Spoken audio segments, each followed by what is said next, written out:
السلام علیکم لسنرز، میں ہوں آپ کی ہوسٹ نیلم، اور نیلم آپ کو اپنے چینل میں ویلکم کرتی ہے۔ شروع کرتے ہیں آج کی ویڈیو اللہ پاک کا نام لے کر، جو انتہائی عالی رتبہ اور بہت جلیل القدر ہے۔ میں یہ اللہ پاک سے امید کرتی ہوں کہ میرے سبھی سننے والے ہمیشہ شاد اور آباد رہیں، آمین۔ بڑھتے ہیں آج کی سٹوریز کی طرف۔ پہلی سٹوری ہمارے ساتھ شیئر کی ہے شلوک نے، جو کہ انڈیا راجستھان سے تعلق رکھتے ہیں، اور وہ یہ بتاتے ہیں کہ یہ ان کے دادا ابو کی زندگی کا واقعہ ہے جو انہوں نے شلوک کے ساتھ شیئر کیا۔ شلوک بتاتے ہیں بہت پرانے زمانے کی بات ہے، جب ان کے دادا ابو بالکل ینگ ہوا کرتے تھے۔ ان کے جو دادا ابو تھے وہ جس گاؤں میں رہتے تھے وہ ایک چھوٹا سا گاؤں تھا، اور ایک چھوٹی سی آبادی اس گاؤں میں رہتی تھی۔ ایک دن دادا ابو لوگوں کے کھیت تھے گاؤں میں، اور انہوں نے اس کھیت میں پانی لگانے کے لیے جانا تھا۔ دادا ابو کی طبیعت خراب ہو گئی، اور سردیوں کے دن تھے، دسمبر کی راتیں تھیں، اور شلوک بتاتے ہیں کہ ان دنوں میں بہت زیادہ ٹھنڈ بھی ہوا کرتی تھی۔ وقت گزر رہا تھا، دادا ابو نے اپنے بھائی کو کہا کہ تم میرے ساتھ چلو، آج میں نے زمینوں کو پانی لگانا ہے، لیکن میری طبیعت کچھ خراب ہے جس کی وجہ سے میں اکیلا پانی نہیں لگا سکتا۔ وہ دونوں بھائی چلے گئے پانی لگانے کے لیے۔ ابھی ان کے جو کھیت تھے اس کے اوپر ایک کمرہ جس کو بولتے ہیں چھوٹا سا کمرہ تھا، وہ دونوں بھائی اس کمرے کے اندر چلے گئے اور ایک چارپائی پہ جا کر لیٹ گئے، کیونکہ ابھی ان کے پانی لگانے کی باری نہیں آئی تھی۔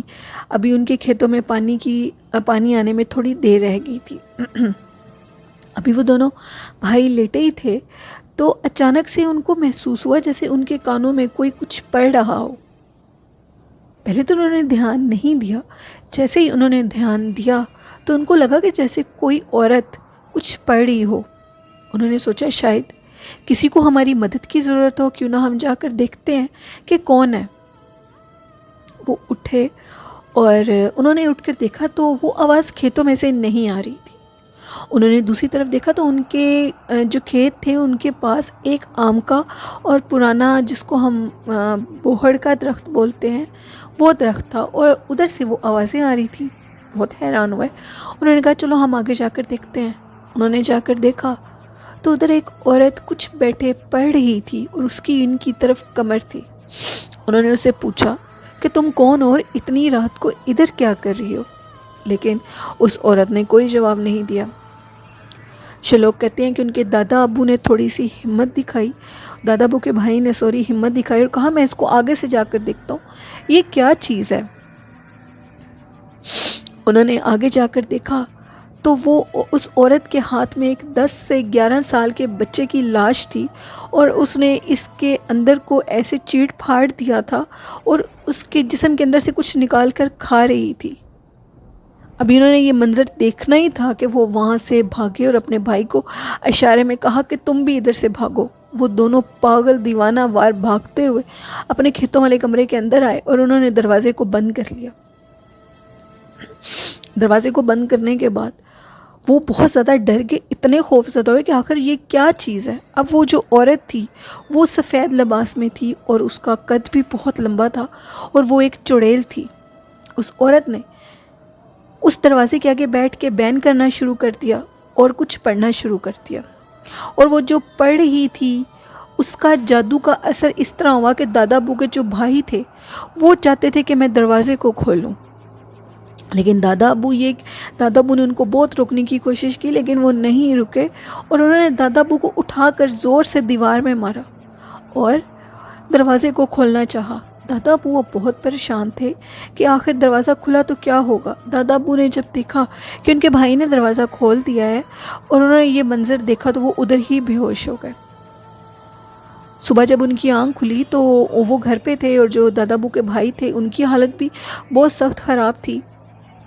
گاؤں کے لوگ اکٹھے ہوئے تھے، انہوں نے بتایا کہ ہمیں ایسے تم لوگوں کے کھیت میں جو کمرہ ہے اس کے باہر کسی عورت کے کچھ پڑھنے کی آوازیں آ رہی تھی۔ ہم نے جیسی وہ آوازیں سنی تو ہم ڈنڈے لے کر آپ لوگوں کے دروازے کی طرف آئے، کیونکہ ہمیں پتہ لگ گیا تھا کہ وہ چڑیل جو بچوں کو کھاتی ہے وہ آدھی رات کے ٹائم کھیتوں سے نکلتی ہے اور وہ تم لوگوں کے پیچھے پڑ گئی ہے۔ جیسے ہی ہم ڈنڈے لے کر اس کی طرف آئے تو وہ عورت ہمیں دیکھ کر بھاگی اور غائب ہو گئی۔ پھر اس کے بعد دادا ابو بتاتے ہیں کہ انہوں نے بہت جگہوں سے دم کروایا، اللہ والوں سے، مندر سے، مسجدوں سے جا کر، لیکن اس کے بعد دادا ابو کے بھائی کی حالت کچھ سنبھلی اور وہ ٹھیک ہو گیا، اور الحمدللہ وہ بالکل ٹھیک ہے۔ یہ واقعہ ہمارے سے شلوک نے شیئر کیا۔ تھینک یو شلوک، آپ کی سٹوری بہت اچھی تھی۔ ہمارے ساتھ اسی طرح ریگولر آپ اپنی سٹوریز شیئر کیا کریں، ہمیں بہت اچھا لگے گا۔ بڑھتے ہیں آج کی دوسری خوفناک سٹوری کی طرف۔ یہ سٹوری ہمارے ساتھ شیئر کی ہے شافیہ رفاقت نے شیئر کی ہے۔ شافیہ بتاتی ہیں کہ یہ بھی جو سٹوری ہے ان کے ساتھ بقرہ عید پہ پیش آئی۔ بقرہ عید پہ وہ اپنے گھر آئی ہوئی تھیں، اپنی مدر کے گھر، اور ادھر ان کی بھائی نے، ان کے بچوں نے، اور ان کی جو چھوٹی سسٹر ہے ان کی بھی شادی ہوئی ہے، وہ سب ٹیرس پہ بیٹھے ہوئے تھے، اور بقرہ عید تھی اور وہ باربیکیو پارٹی کر رہے تھے۔ شافیہ کہتی ہیں کہ ان کے جو بچے تھے ان کو نیند آ گئی، اور شافیہ اپنے بچوں کو لے کر سونے کے لیے چلی گئی، اور جو ان کی بہن تھیں وہ اپنے چھوٹے بھائی کے ساتھ بیٹھی ہوئی تھیں اور اپنے بیبی کے ساتھ بیٹھی ہوئی تھیں، اور بڑے گوشت کے ٹکے بنا رہے تھے۔ اچانک سے شافیہ کہتی ہیں کہ مجھے بہت ڈر لگنے لگا۔ میں نے اپنے بھائی کو اور اس کو بچے کو کہا کہ ہم لوگ اندر چلتے ہیں، اور مجھے بہت زیادہ ڈر لگ رہا ہے۔ انہوں نے ان کی بات نہیں مانی تو انہوں نے ان کو ڈانٹ کے اندر بھیج دیا۔ جیسے ہی ان کو اندر بھیجا تو شافیہ کہتی ہیں کہ ان کی جو بہن ہے وہ بچوں کو انہوں نے ان کے روم میں چھوڑا اور وہ خود اپنے روم میں سو گئیں جا کر، تو ان کو یوں محسوس ہوا کہ جیسے ساری رات کوئی بلی باہر ٹیرس پہ رو رہی ہو، اور وہ اتنا تیز رو رہی ہے کہ شافیہ کو ڈر لگنے لگا۔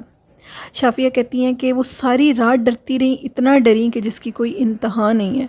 اور شافیہ بتاتی ہیں کہ ان کے جو گھر کی بیک سائڈ ہے وہاں پہ جو ٹیرس ہے وہاں باہر تھوڑا سا مطلب گرینری ایریا، اور وہ بہت سنسان ہے، اور وہاں پہ جنات ہیں یہ سب کہتے ہیں۔ ان کے گھر کے پاس ایک سکول ہے، LED سکول کا نیم ہے، اور اس سکول میں بھی آئی تھنک بہت زیادہ اسیب ہے، جس کی وجہ سے وہ جو بھی چیز تھی، وہ جب یہ باربیکیو کر رہے تھے تو وہ بڑے گوشت پہ وہ چیز فوراً آ گئی۔ شافیہ کی سسٹر جب صبح اٹھیں تو وہ اتنی ڈری ہوئی تھیں، انہوں نے بتایا کہ اس طرح ہوا تھا ہمارے ساتھ، اور ساری رات مجھے کوئی بلی کے رونے کی آوازیں آئی ہیں۔ جب انہوں نے باہر جا کر دیکھا تو سب کے شوز سیدھے پڑے ہوئے تھے، لیکن شافیہ کی بہن کے جو جوتے تھے ان کو ٹیبل کے نیچے کر کے الٹا کیا ہوا تھا، اور ٹیبل کے اوپر بہت زیادہ پنجے مارے ہوئے تھے۔ شافیہ کہتی ہیں کہ اس کے بعد ان کی بہن کو کافی دم وغیرہ کروائے گئے، وہ پھر ٹھیک ہو گئی، اور اس کے بعد ہم نے بالکل اوائڈ کیا کہ ہم بالکل بھی چھت کے اوپر ایسے باربیکیو پارٹی نہ کریں۔ یہ شافیہ کی زندگی کا سچا خوفناک واقعہ تھا جو شافیہ نے ہمارے ساتھ شیئر کیا۔ تھینک یو شافیہ، آپ کی سٹوری بہت اچھی تھی اور ہمیں بہت اچھی لگی۔ بڑھتے ہیں آج کی تیسری خوفناک سٹوری کی طرف۔ یہ سٹوری ہمارے ساتھ ہمارے ریگولر سینڈر وقاص احمد نے شیئر کی ہے۔ وقاص بتاتے ہیں کہ یہ سٹوری کراچی کی ایک کچی آبادی کی ہے۔ اس گاؤں میں سب لوگ جلدی سے اپنے کام ختم کر کے اپنے گاؤں کی طرف آ جاتے تھے، اور کوشش کرتے تھے کہ ہم رات کے ٹائم بالکل بھی گھر سے باہر بنا مقصد کے مت نکلیں۔ گاؤں رات کے ٹائم ہی بالکل سنسان ہو جاتا تھا، شام کے ٹائم ہی۔ ایک دن ادھر کوئی پولیس موبائل والوں کی جو گاڑی ہوتی ہے وہ لوگ آئے، اور ان کی گاڑی ادھر خراب ہو گئی۔ وہ اب اپنی گاڑی کو ٹھیک کرنے لگے۔ جیسے وہ گاڑی کو ٹھیک کرنے لگے ان کو یوں محسوس ہوتا تھا کہ جھاڑیوں میں کوئی شخص ہے اور کوئی چیز ہے جو ان کو ڈرانے کی کوشش کر رہی ہے۔ جیسے ان کی گاڑی ٹھیک ہوئی، وہ اپنی گاڑی میں جا کر بیٹھے تو ان کو لگا کہ کوئی کتا ہے جو بہت زیادہ بھونک رہا ہو، بہت غصے میں ہو۔ انہوں نے گاڑی کے مرر سے بیک سائڈ پہ دیکھا تو لیکن پیچھے کوئی چیز نہیں تھی، لیکن مسلسل کتے کے بھونکنے کی آوازیں آ رہی تھیں۔ بہت زیادہ تعجب خیز ہوئی کہ یہ آخر آوازیں کس چیز کی ہیں۔ جیسے ہی انہوں نے گاڑی کی لائٹس کو آن کیا تو سامنے ایک بڑی بھیانک شکل کی بدصورت عورت کھڑی ہوئی تھی جس کے منہ سے خون نکل رہا تھا۔ وہ اتنی خون خوار تھی، اس کو دیکھ کر یہ اتنا ڈرے انہوں نے اپنی گاڑی کو اللہ کا نام لے کر بیک کیا اور یہ ادھر واپس گئے پولیس اسٹیشن میں، اور انہوں نے جا کر یہ سارا واقعہ اپنے پولیس آفیسر کو بتایا، جس پہ انہوں نے کہا کہ وہ چڑیل تھی یا وہ جو بھی چیز تھی، اللہ کی جو بھی مخلوق تھی وہ ہم نہیں جانتے، لیکن تم لوگ ہر ٹائم وضو میں رہا کرو اور اللہ کو یاد کیا کرو، اور دوبارہ اس علاقے میں اس ٹائم پہ بالکل بھی مت جانا۔ تھینک یو وقاص، آپ کی سٹوری بہت اچھی تھی، ہمیں بہت اچھی لگی۔ بڑھتے ہیں آج کی چوتھی خوفناک سٹوری کی طرف۔ یہ سٹوری بھی ہمارے ساتھ شیئر کیا وقاص احمد نے۔ وقاص کہتے ہیں کہ یہ سٹوری ایک کوچ ڈرائیور کی ہے جو کہ کوچ کو ڈرائیو کرتا تھا۔ اب انہوں نے کچھ لوگوں کے ساتھ کسی غیر آبادی والی سائڈ پہ جانا تھا، ان کو کوئی کام تھا، وہ لوگ ادھر اس کوچ پہ سوار ہو کر چلے گئے، اور جس جگہ ان کا سٹے تھا وہاں روم بنے ہوئے تھے چھوٹے چھوٹے، اور وہ لوگ سارے اپنے اپنے روم میں رات کے ٹائم سٹے کے لیے چلے گئے۔ تو وہ جو کوچ ڈرائیور تھا، ویسے ہی اس کی رات کے ٹائم جب آنکھ کھلی تو اس نے سوچا کیوں نہ میں باہر سے دیکھوں باہر کیا ہو رہا ہے۔ سردیوں کا موسم تھا، اس نے باہر سے دیکھا تو اس کو لگا جیسے کوچ کے باہر نیچے سائڈ پہ ٹائروں کے ساتھ ایک لیدر کا ڈریس پہنے ہوئے کوئی شخص بیٹھا ہوا ہے، اور مسلسل اس کی جو مطلب کہ کمر تھی وہ اس شخص کی طرف تھی، یعنی کہ اس کوچ ڈرائیور کی طرف، اور اس کا منہ کوچ کی طرف تھا۔ بہت حیران ہوا اور اس نے کہا کہ آخر یہ کون ہے، کہیں یہ گاڑی خود چوری کر کے نہ لے جائے، میں سارے عملے کو کال کرتا ہوں۔ انہوں نے سب کو کال کی، سارے باہر اکٹھے ہو کر آئے، لیکن باہر کسی بندے کا نام و نشان نہیں تھا، اور مسلسل اس کوچ ڈرائیور کو وہ لیدر کے کپڑے پہنے ہوا شخص نظر آ رہا تھا۔ اس نے کہا کہ تم لوگ غور سے دیکھو، یہ وہ شخص سامنے کھڑا ہوا ہے، تم لوگوں کو نظر کیوں نہیں آ رہا؟ لیکن وہ کسی کو بھی نظر نہیں آ رہا تھا۔ وہ اب چیخ چیخ کے پاگل ہو گیا تھا کہ یہ شخص میرے سامنے کھڑا ہوا ہے، تم اسے غور سے دیکھو، یہ تم لوگ مجھے پاگل سمجھتے ہو؟ جس پہ اچانک سے وہ شخص جس کی کمر تھی اس کی طرف، اس نے اس کی طرف منہ کیا تو اس کا چہرہ انتہائی بھیانک اور بدصورت تھا، اور اس کی طرف ایک خوفناک ہنسی ہنس کے کوچ کے ٹائروں میں جا کر ایسے گزرا جیسے کوئی مخلوق ادھر سے کبھی گزری نہ ہو، اور گاڑی میں جا کر غائب ہو گیا۔ اس کے بعد اس کی دماغی حالت اتنی خراب ہوئی کہ وہ گاڑی چلانے کے قابل ہی نہیں رہا، اور اس نے اونچی اونچی آیت الکرسی پڑھنی شروع کر دی۔ وقاص بتاتے ہیں کہ جس نے سٹوری ان سے شیئر کیا، وہ بتاتے ہیں کہ وہ کوچ ڈرائیور مکمل طور پر اپنا دماغی حالت کھو بیٹھا تھا، اور وہ اتنا بیمار ہو گیا کہ اس کے بعد وہ گاڑی چلانے کے قابل ہی نہیں رہا۔